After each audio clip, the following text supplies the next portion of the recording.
estou acompanhando nos últimos dias o crescimento do Renan, não sei se em função da conversa telefônica do Flávio com o Vorcaro. Não tenho como dizer se é isso, tá? Talvez seja o momento que o Renan também chegou muito maduro nas redes sociais, mas eu estou acompanhando, meu algoritmo só manda Renan para mim o dia todo. Mas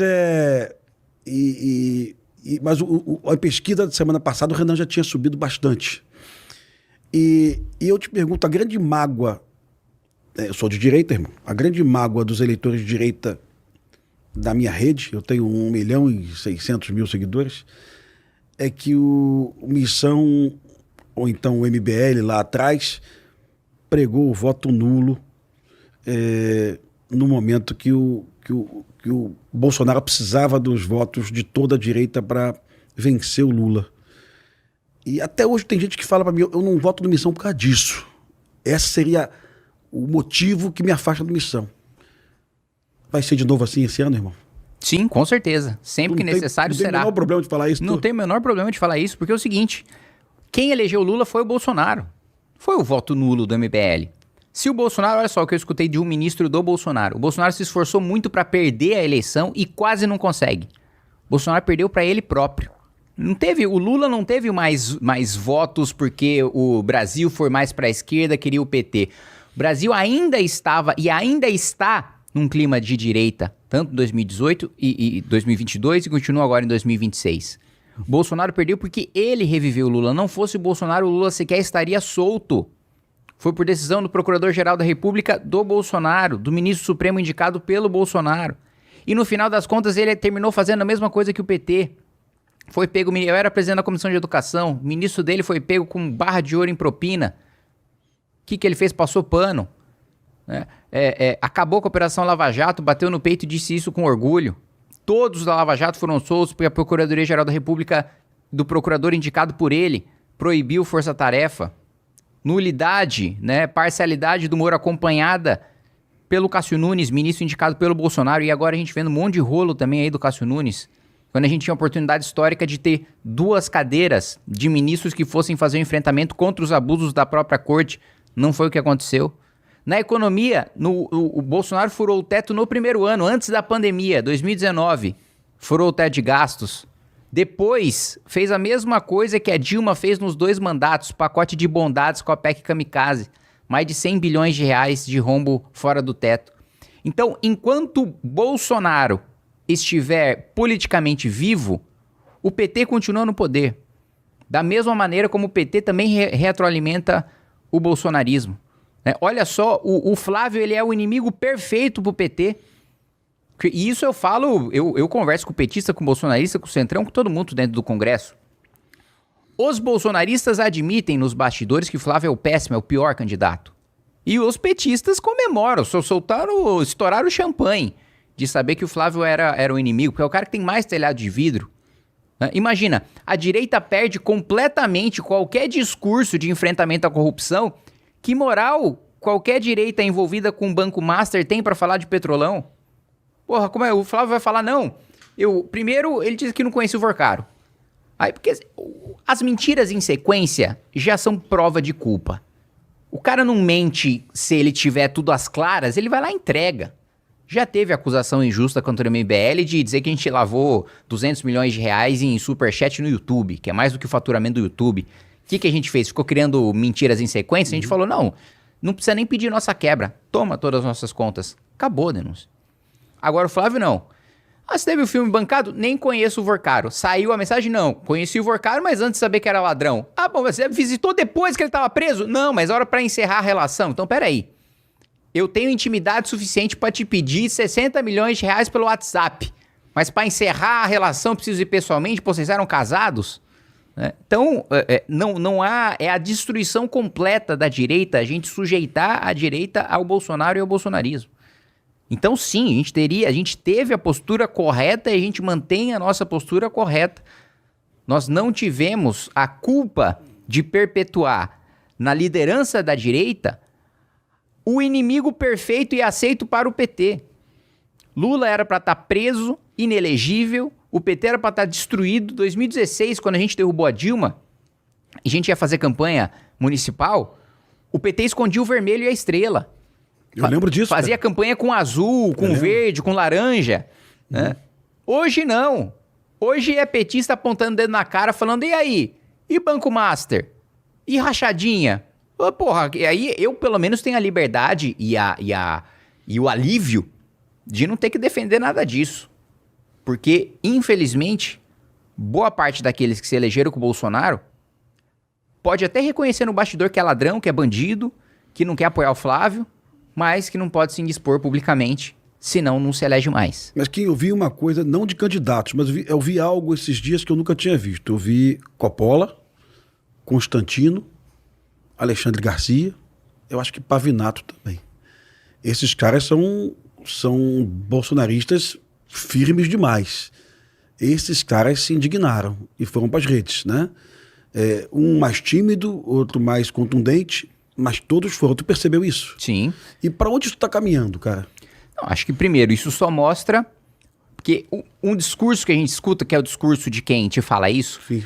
é o de não podemos desunir a direita. Gente, quem desune a direita é o Bolsonaro, porque se o Bolsonaro seguisse com um plano econômico de seriedade, de ajuste fiscal, de honestidade no plano moral, de enfrentamento à corrupção, plano sério de segurança pública.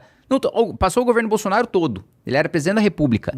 Não teve o aumento de pena de furto, roubo e receptação que eu, sendo o único deputado com o governo contra, aprovei. A principal pauta dele era a arma. Fazer a arminha com a mão, né? O símbolo do bolsonarismo, a arminha. Ele não aprovou um projeto pro porte de arma.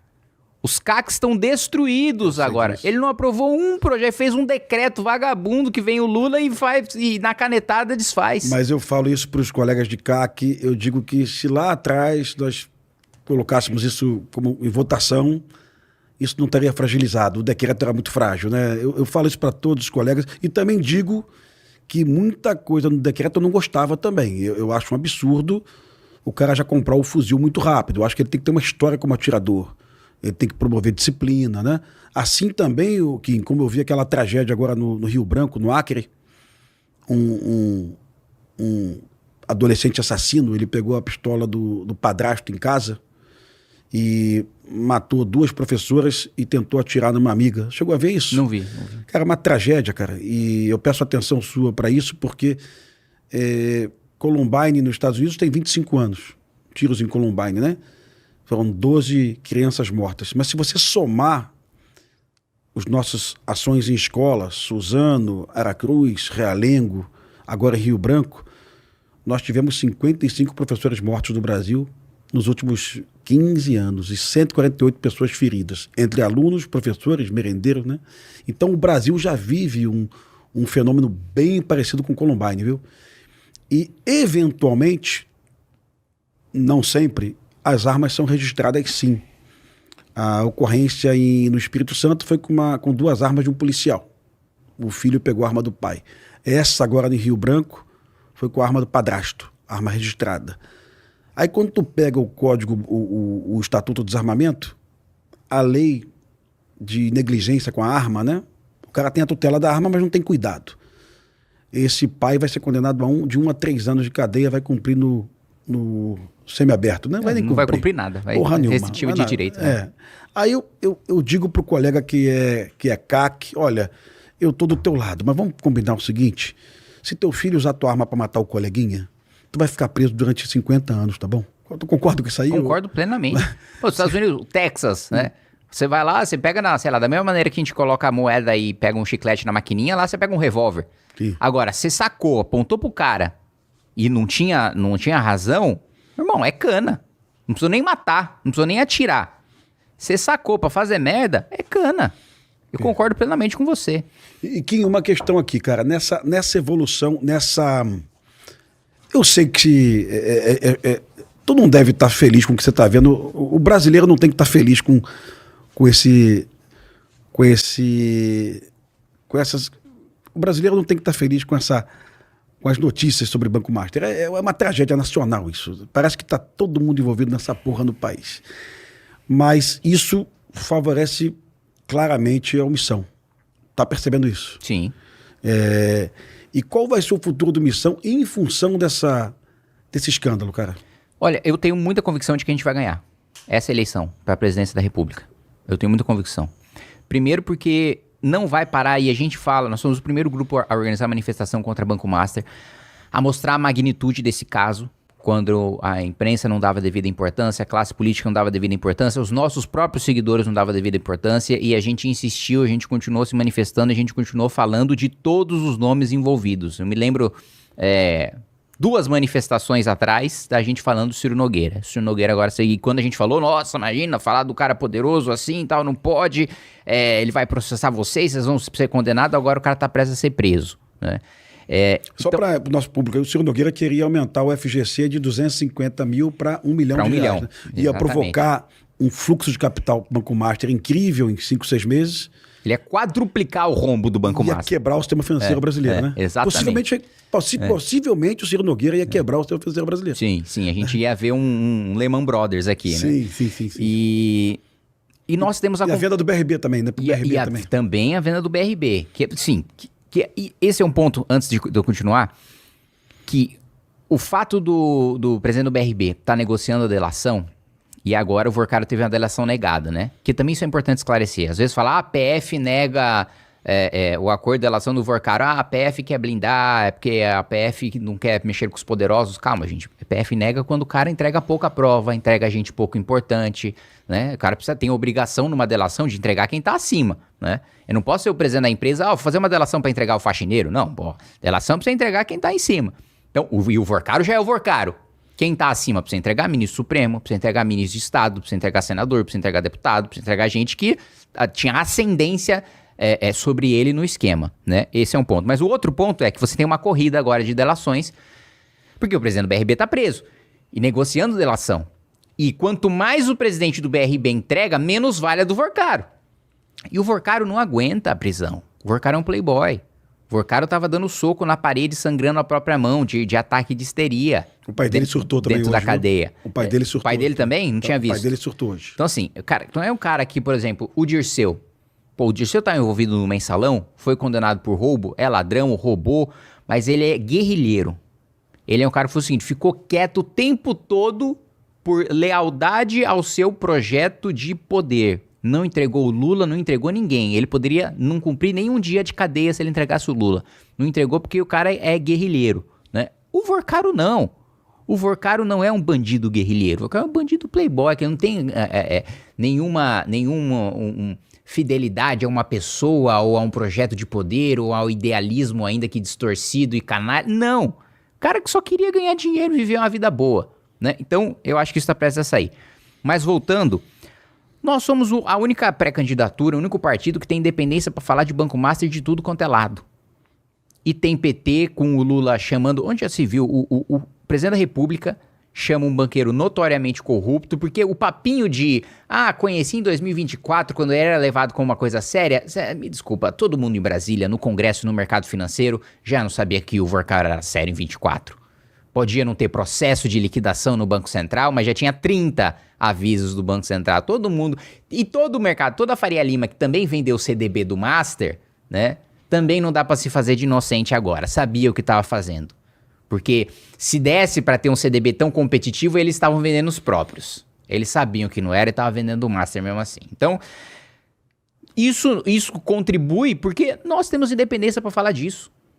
E o Renan, no debate, vai destroçar tanto Flávio como Lula em relação ao escândalo de Banco Master. Falou, Lula, você chamou o Galípolo para servir cafezinho pro Daniel Vorcaro.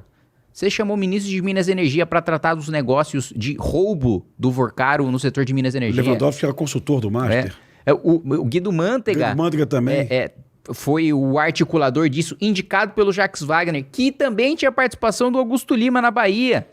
Que era um amigo do Rui Costa, que só depois pegou o Banco Pleno, se tornou sócio do Vorcaro, porque foi beneficiado pelo Rui Costa com um decreto que ele deu exclusividade de crédito consignado para um cara que comprou um negócio, uma massa falida de um mercado, por 15 milhões de reais, que depois virou 20 bilhões, 30 bilhões de reais. Então, o PT está diretamente ligado com o escândalo do Master. Assim como o Dias Toffoli, assim como o Alexandre de Moraes, tem que estar todo mundo preso. Assim como o governo do estado do Rio de Janeiro também, viu, Fih? Ixi, tudo. Você pegar, acho que 25 estados Depois implementaram o Crédito Sexta, que é o programa de consignado ali do Augusto Lima, ligado ao PT da Bahia. Isso se expandiu para 25 estados. Aqui no Rio foi dinheiro da Previdência dos aposentados do Estado no Banco Master, né? Colocando dinheiro no banco. 1 bilhão aqui no Rio de Janeiro, né? Está acompanhando isso, Sim. né? Agora, o deputado federal, Otônio de Paula, ele está conectando esse aporte do dinheiro do governo do Estado do Rio de Janeiro, do governador Cláudio Castro, né? Não sei com que evidências para ele colocar isso, não sei se são ilações, mas ele está colocando isso, está linkando isso à doação para o filme, tá? Que é uma doação, assim, quem conhece um pouquinho de cinema, a gente fez Tropa de Elite 2 com 17 milhões, tá? E a gente percebe um filme caro ou barato em função do plano aberto ou plano fechado, né? Quando o plano é muito aberto, o filme vai encarecer, né? Quando o filme é de época, ele fica mais caro, carros, roupas e tal. Muita gente no setor de cinema não acredita num filme de 61 milhões de reais, tá? As pessoas olham, fazem uma cara feia, Não, né? calma, 61 é só o que ele pediu O que via ele celular. pediu. O orçamento total era mais de 130. Isso aí é superprodução, Titanic, isso aí, né? Então, assim, muita coisa vai acontecer lá na frente. Muita coisa vai acontecer, mas isso é a oportunidade do Missão, ou o Missão já ia crescer independente disso, o Kim? Eu acho que as duas coisas. Eu acho que a gente cresceria mais lentamente, mas cresceria inevitavelmente se esses escândalos não surgissem agora. Mas surgindo agora, as pessoas veem que tudo que a gente falava era verdade. Quem nos atacava, quem nos batia, falando que a gente só queria dividir a direita e enfraquecer o Flávio pra gente se fortalecer, agora tá vendo que ele tá envolvido sim. E que não tem defesa, assim, é patética a defesa do Flávio. Eu acho que é a pior gestão de crise da história. Né? Ele vai lá e fala, não, é dinheiro privado para um filme privado. Fala, pô, beleza, se o Marcelo Odebrecht der dinheiro pro Lula, o filho do Brasil, é dinheiro privado pro filme privado também, pô. Então, assim, não existiria... Veja, quando algum bolsonarista vem utilizar esse argumento comigo, eu falo, gente, para imaginar um áudio do Lulinha pedindo dinheiro para um filme, pro Léo Pinheiro, pro Marcelo Odebrecht, né, pro Nestor Cerveró. Vocês iam estar falando que cadê o crime? Vocês iam estar perguntando cadê o crime? Não, você já está falando, é óbvio que uma empresa que só rouba dinheiro, com uma pessoa do governo, do parlamento com poder, pedindo dinheiro para essa pessoa, muito dinheiro para essa pessoa, está envolvido no esquema, pelo amor de Deus. É uma coisa tão evidente, é o que você falou também. O Parasita lá custou 1/3, ganhou o Oscar, custou 1/3 do que o filme do... E aí eles falam, não, porque a gente contratou o Jim Caviezel. Gente, o Jim Caviezel, mesmo no auge, não era tudo isso também, não. Né? Porque hoje colocam, sei lá, o Pedro Pascal, tudo que é filme estão colocando. Sim. Né? Não é, o Jim Caviezel nunca foi e não é. Sei lá, Sidney Sweeney também nunca... não existe esse cachê do Jim Caviezel. Então, eu acho que acelerou o nosso crescimento, mas ele era inevitável primeiro. Porque o Renan, ele é o único que tem proposta, mas não só proposta, mas a capacidade de verbalizar e de mostrar a grandiosidade dessa proposta. E o Renan, ele tem uma capacidade de imaginação, que eu falei pra você quando a gente tava conversando sobre o governo do estado, de enxergar e de falar pras pessoas e de inspirar as pessoas com essa visão do Brasil que a gente quer. Do Brasil como uma das 5 nações mais importantes, não uma dos 5 PIBs do mundo, mais importantes do mundo. Brasil em que o presidente senta com o Xi Jinping, com o Putin, com o Trump e decide se vai ter guerra ou se não vai ter guerra. Cuja decisão importa, cuja opinião importa. A opinião do Brasil hoje não importa. O Brasil não é nada para o mundo hoje. O Brasil não decide... A operação que teve na Venezuela é uma humilhação para o Brasil. Porque era para o Brasil ser a nação poderosa e a polícia da América do Sul. Não é para os Estados Unidos vir aqui fazer o que quisesse no nosso quintal. Era nosso papel de prender o Maduro. Era nosso papel de garantir lei e ordem na América do Sul. Nós somos o maior país, nós somos o país mais poderoso. Mas não, a gente está numa situação patética que não tem gasolina para avião da FAB. Que o cara se forma na Força Aérea para depois virar piloto da Latam, porque se ele permanece nas Forças Armadas, ele vai ganhar um décimo daquilo que ele ganha. Voar, e não vai voar, exato. Né? Então, em que tem um desespero, há quanto tempo sempre é submetido pra gente o livro branco, né, das Forças Armadas com um programa das nossas deficiências de defesa. Há quanto tempo o livro branco já não fala de uma ameaça de guerra por causa da floresta amazônica, por causa de terras raras, da necessidade que a gente tem de fragatas para o Pacífico Sul. Nós estamos numa posição absolutamente vulnerável num mundo que as tensões só aumentam e que entrará em guerra.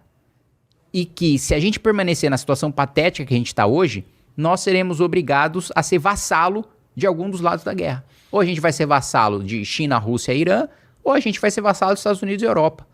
Né? E nós não devemos ter esse papel de vassalo.